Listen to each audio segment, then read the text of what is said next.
এগুলো আমাদের জন্য খারাপ নয়।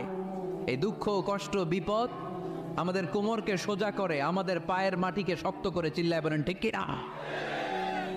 প্রতিকূল পরিবেশে কিভাবে বাঁচতে হয় এই দুঃখ কষ্ট আমাদেরকে শিখায়। এজন্য মুমিন বান্দার বৈশিষ্ট্য হচ্ছে দুঃখ কষ্ট বেদনা জ্বালা এগুলোতে সে আপসেট হয় না, সে হাল ছেড়ে দেয় না, সে ভরসা রাখে একজনের উপর, চিল্লায় বলতে হবে তিনি কে? কারণ মুমিন জানে রাত্রি যত গভীর হয় অন্ধকার তমানিসা ভেদ করে সুবহে সাদিক হয়। মুমিন জানে গর্ভবতী নারীর পেটের ব্যথা যেই দিন বাড়তে থাকে ওই দিনই নতুন মেহমান আগমনের সময় ঘনাতে থাকে।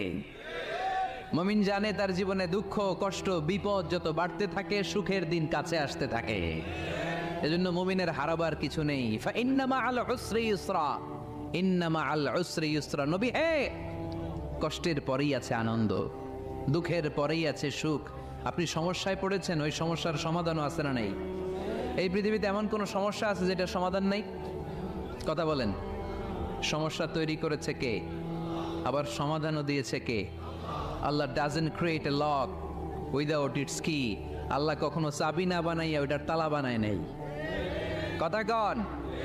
তালাও যেহেতু আছে ওই তালার চাবিও বানিয়েছে কে?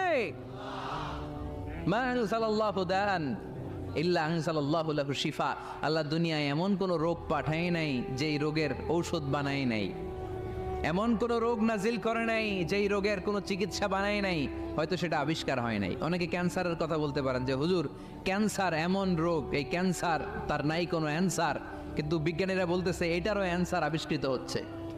সুবহানাল্লাহ কইবেন না? কিছু কিছু ক্ষেত্রে হয়েও গিয়েছে। এজন্য দুঃখের পরেই আছে সুখ, কষ্টের পরেই আছে আনন্দ। এই দুনিয়াটাই এরকম, কষ্টের পরই আনন্দ। দেখবেন তারাবির নামাজ 20 রাকাত পড়তে কষ্ট লাগে না? কোমরে ব্যথা, হাঁটুতে ব্যথা, কিন্তু 20টা রাকাত যখন শেষ করে মসজিদ থেকে বের হই একটা আনন্দ আছে না নাই? কষ্ট করে পরীক্ষার জন্য প্রিপারেশন নিলেন আপনি কয়েক মাস, কিন্তু ফলাফল যখন ভালো হয় তখন একটা আনন্দ আছে না নাই? সারাদিন রোজা রাখলেন রমজানে, কি কষ্ট, তৃষ্ণায় গলা ফেটে যায়, কিন্তু ইফতারির সময় যখন রুহ আফজা শরবতটা খাই কেমন লাগে? একটা আনন্দ আছে না নাই? এজন্য আল্লাহ বললেন فَإِنَّ مَعَ الْعُسْرِ يُسْرًا إِنَّ مَعَ الْعُسْرِ يُسْرًا। ও নবী, কষ্টের দিন মক্কায় অল্প কিছু দিন, মদিনাতে আনন্দের দিন অপেক্ষা করছে। আমাদের জীবনে যে দুঃখ কষ্ট আসে আমরা ধৈর্য ধরবো, তাওয়াক্কুল করবো একজনের উপর, তিনি কে? কারণ আমরা বিশ্বাস করি কষ্টের দিন এটা চিরকালের জন্য নয়, সামনে আনন্দের দিন আমাদের জন্য সেট করে রেখেছে কে? কষ্ট হইতেছে, গরম লাগতেছে না? আমিও ঘামতেছি আপনাদের সাথে সাথে। অনেক গ্যাদারিং হয়ে গেছে। আসেন আল্লাহর নামে 3টা তাকবীর দেই, তারপর কোন 2টা গাইডলাইন তিনি বিশ্বনবীকে দিলেন ওই নির্দেশনা বাণীটুকু শুনে আজকে আমরা বিদায় নেব। আওয়াজ করে পড়তে হবে লিল্লাহে তাকবীর, লিল্লাহে তাকবীর, লিল্লাহে তাকবীর। গাইডলাইন নাম্বার 1, ফাইদা ফারাগতা ফানসাব। নবী আপনি যখন অবসর হন আপনি ইবাদতে মশগুল হন। ফানসাব ফিল ইবাদা, তাফসীর ইবনে কাসিরে এসেছে আপনি ইবাদতে মশগুল হন যখন আপনি অবসর পান। অবসর আল্লাহর দেয়া বড় নেয়ামত, এটা বিশ্বাস করেন? অবসর কিন্তু নেয়ামত। আমরা অনেকেই অবসর সময়কে কাজে লাগাই না, কিন্তু অবসর চলে যাওয়ার পরে যখন ব্যস্ত হয়ে পড়ি তখন বলি হায় রে, অবসরটা যদি কাজে লাগাইতাম। পরীক্ষার পরে 3 মাস ছুটি ছিল, এই 3 মাস অবসরে যদি পড়তাম তাইলে তো আজকে ভার্সিটিতে চান্স পেয়ে যেতাম, ঠিক কি না? এজন্য বিশ্বনবীর আল্লাহ বললেন নবী ফাইদা ফারাগতা ফানসাব ওয়া ইলা রাব্বিকা ফারগাব। মাদানী জীবনে, মাক্কি জীবনে, দাওয়াতি কার্যক্রমের পরে, রাষ্ট্রীয় কার্যক্রমের পরে যখনই আপনি অবসর পাবেন তখনই আপনি ইবাদত করেন, তখনই বেশি বেশি আল্লাহর কাছে দোয়া করে।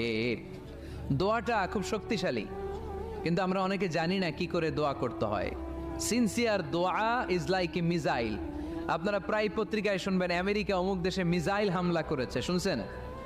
মিসাইল হামলা এমন হামলা কত সেন্টিমিটার বেগে যে কোন জায়গায় অ্যাটাক করবে, যেখানে মারার কথা ওখানে পড়বে। ঠিক দোয়াটা হচ্ছে মিসাইলের মতো।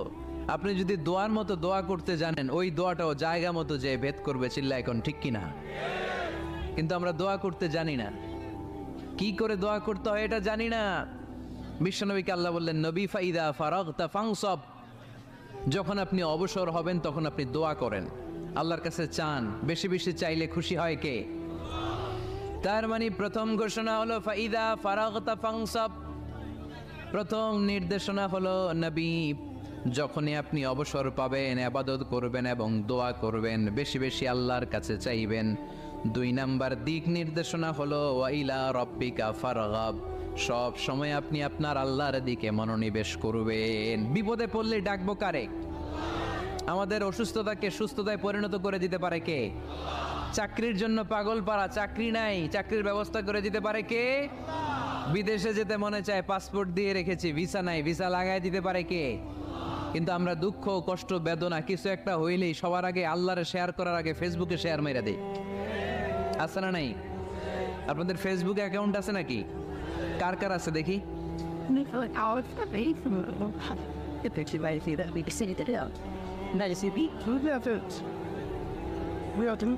আছে আছে, এটার জন্য আমরা ভালো কাজে লাগাই, ঠিক কিনা? আপনি চাইলেই এমনভাবে ফেসবুক ফ্রেন্ড লিস্ট করতে পারেন যারা ভালো ভালো জিনিস শেয়ার করে, যারা মোটিভেশনাল জিনিস শেয়ার করে, ইসলামের পক্ষে কথা বলে। আপনার এক একটা শেয়ারে অনেকের জীবন বেঁচে যেতে পারে, ঠিক কিনা? একজন মুমূর্ষ রোগীকে বাঁচাতে রক্তের প্রয়োজন, রক্তের গ্রুপ এ পজিটিভ, যারা রক্ত দান করতে আগ্রহী তারা এই নাম্বারে যোগাযোগ করুন। ফেসবুকে মাঝে মাঝে এরকম নিউজ আসে না নাই? আপনি just you put down in share, শেয়ারের মধ্যে একটা পুট করে দিলেন, একটু শেয়ার মেরে দিলেন, ছড়িয়ে পড়লো হাজার হাজার ফেসবুক ফ্রেন্ডদের কাছে। তাদের অনেকে ব্লাড দিতে আগ্রহী, সে তাড়াতাড়ি যে সেখানে ব্লাড ডোনেট করে আসলো। আপনার একটা শেয়ারের কারণে বেঁচে গেল অনেকগুলো প্রাণ। চিল্লা এখন, ঠিক কিনা? রক্তদানের মতো শ্রেষ্ঠ ইবাদত হতে পারে? আমরা মনে করি শুধু জিকিরি ইবাদত, আমরা মনে করি শুধু নামাজি ইবাদত। রক্তদান, এক ব্যাগ রক্ত থেকে অনেক মানুষকে বাঁচানো যায়। এর মধ্যে আছে হিমোগ্লোবিন, এর মধ্যে আছে প্লাটিলেট, আছে প্লাজমা। রক্তে একটা উপাদান আছে প্লাজমা, নাম শুনছেন? আগুনে পোড়া রোগীকে বাঁচাতে এই প্লাজমা লাগে। হসপিটালের বার্ন ইউনিটে যেয়ে দেখবেন মানুষ কিভাবে চিল্লায়।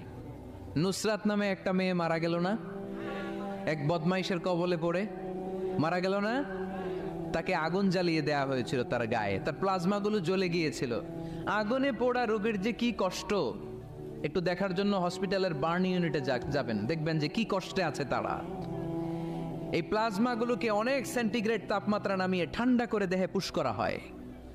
আপনার এক ব্যাগ রক্ত থেকে প্লাজমা আলাদা করা হবে, প্লেটলেটস আলাদা করা হবে, হিমোগ্লোবিন আলাদা করা হবে, শ্বেতকণিকা, লোহিত কণিকা আলাদা করে অনেকগুলো মানুষ বেঁচে যাবে। এজন্য ফেসবুক থাকাটা দোষের কিছু না, তবে ভালো কাজে আমরা ব্যবহার করব, ঠিক কিনা? আপনার ফেসবুক শেয়ারিং আপনার জান্নাতি বানাতে পারে, আর আপনার ফেসবুক শেয়ারিং আপনার জাহান্নামের লাকড়ি বানাতে পারে। চিল্লায় বলেন, ঠিক কিনা? So the decision is yours, সিদ্ধান্ত আপনাকে নিতে হবে আপনি কিভাবে করবেন। যে কোনো বিপদে ওয়াইলা রাব্বিকা ফারগাব, কোনো দিকে মনোনিবেশ না করে কার দিকে মনোনিবেশ করব? যে কোনো বিপদ আপদ ফেসবুকে শেয়ার করার আগে শেয়ার করব কার কাছে? আমাদের যার যা লাগে আল্লাহ সবও যদি দিয়ে দেয়, আল্লাহর ধনভাণ্ডারের 1 ইঞ্চিও কমবে? হাদিসে কুদসিতে আল্লাহ বললেন, লাউ আন্না আউওয়ালাকুম ওয়া আখিরাকুম ওয়া ইনসাকুম ওয়া জিন্নাকুম, পৃথিবীর সব জিন, পৃথিবীর সব মানুষ বিশাল মরুভূমিতে দাঁড়িয়ে যদি আমার কাছে চাইতে শুরু করে, আল্লাহ এটা দাও, ওটা দাও, ওটা দাও, আমি আল্লাহ তোমাদের সব চাহিদাও যদি মিটিয়ে দেই, আমি আল্লাহর ধনভাণ্ডারের 1 ইঞ্চিও কমবে না। এজন্য চাইবো কার কাছে? বিপদে আপদে ভরসা করব কার কাছে? আর অবসরগুলোকে কাজে লাগানোর দরকার আছে না নাই? স্বাবলম্বী হওয়ার চেষ্টা করার দরকার আছে না নাই? ফাইন্নামা আল উসরি ইউসরা, ইন্নামা আল উসরি ইউসরা। নবী হে, কষ্টের পরেই আছে সুখ, দুঃখের পরেই আছে আনন্দ। সব সময় মানুষের সময় একরকম কাটে না। এজন্য আমরা তাওয়াক্কুল করতে চাই একজনের উপর, তিনি কে? এরপরে রাব্বুল আলামিন বিশ্বনবীকে নেয়ামতের বর্ণনার ঘটনা শুনিয়ে বিশ্বনবীকে সান্ত্বনা বাণী শোনাচ্ছেন আর পড়ছেন, ফাইন্না মাআল উসরি ইউসরান, ইন্না মাআল উসরি ইউসরা। নবী গো, নিশ্চয়ই কষ্টের পরে আছে আনন্দ, দুঃখের পরেই আছে সুখ। কোন? সুবহানাল্লাহ। কষ্টের পরে আনন্দ, দুঃখের পরে the struggle is in permanent in our life. দুঃখ কষ্ট এটা আমাদের জীবনে পার্মানেন্ট না, এটা সাময়িক। আচ্ছা, আওয়াজ করে উত্তর দেন তো, এক বছরে কয়দিন আপনাদের ফরিদপুরে? কয়দিন? 365 দিন। গত 365 দিনে না খেয়েছিলেন কয়দিন? 20 দিন, 30 দিন। তার মানে অল্প কিছুদিন না খেয়েছিলাম, সারা বছরই খেয়েছিলাম, ঠিক কিনা? আচ্ছা, তো 365 দিনে অসুস্থ ছিলেন কয়দিন?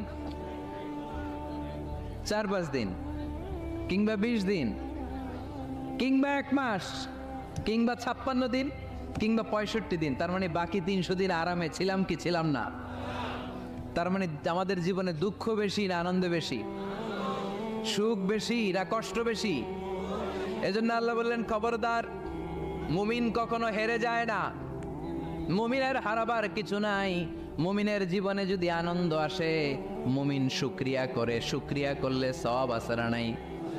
আর মুমিনের জীবনে যদি দুঃখ আসে, মুমিন সবর করে, ধৈর্য ধরে, ধৈর্যেও সওয়াব আছে না নাই? তাহলে আমাদের সব দিক দিয়েই তো লাভ। আনন্দের দিনগুলাতে শুকরিয়া করব, আর দুঃখের দিনগুলাতে ধৈর্য ধরবো, দুইটার মধ্যে সওয়াব আছে না নেই? এজন্য বিশ্বনবী বললেন, আজাবান লি আমরিল মুমিন, মুমিনের বিষয়টা খুবই আশ্চর্যের। ফাইন আসাবাতহু সাররাউন শাকারা, মুমিন যদি আনন্দে থাকে সে শুকরিয়া করে, শুকরিয়া করলে লাভ আছে না নাই?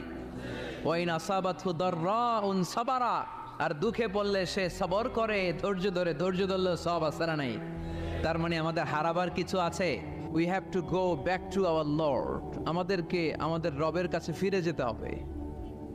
নাকি থেকে যাবেন? থাকবেন কে কে? কেউ থাকতে পারবো না। This is the nature of life. এটাই জীবনের নেচার, থাকা যায় না। বাংলাদেশের একজন আপকামিং স্কলার, খুব ইয়াং অ্যান্ড এনার্জেটিক একজন স্কলার, শাহাদাত হুসাইন খান ফয়সাল, আজকে মারা গিয়েছে, শুনেছেন? গতকালও আমি দেখছিলাম তাকে, গতকালও তরচাদা যুবক, আজকে নাই। This is the nature of life. কালকে হয়তো আমি থাকবো না, হুট করে চলে যেতে হয়, ঠিক না? এই যে জীবন পরিক্রমায় আমরা আসি, থাকি, আবার চলে যাই, এরপরেও আমাদের টনক নড়ে না, আমাদের হৃদয় বড্ড পাষাণ, আমাদের এই হৃদয় নরম হতে চায় না, আমাদের চোখ বেয়ে পানি নামতে চায় না। এটাই জীবনের নিয়ম, চলে যেতে হবে। দাদা চলে গেল, বাবা গেল, আপনি যাবেন না? এটা কি ভাবেন? এটা প্রতিদিন ভাবা দরকার যে আমাকে চলে যেতে হবে।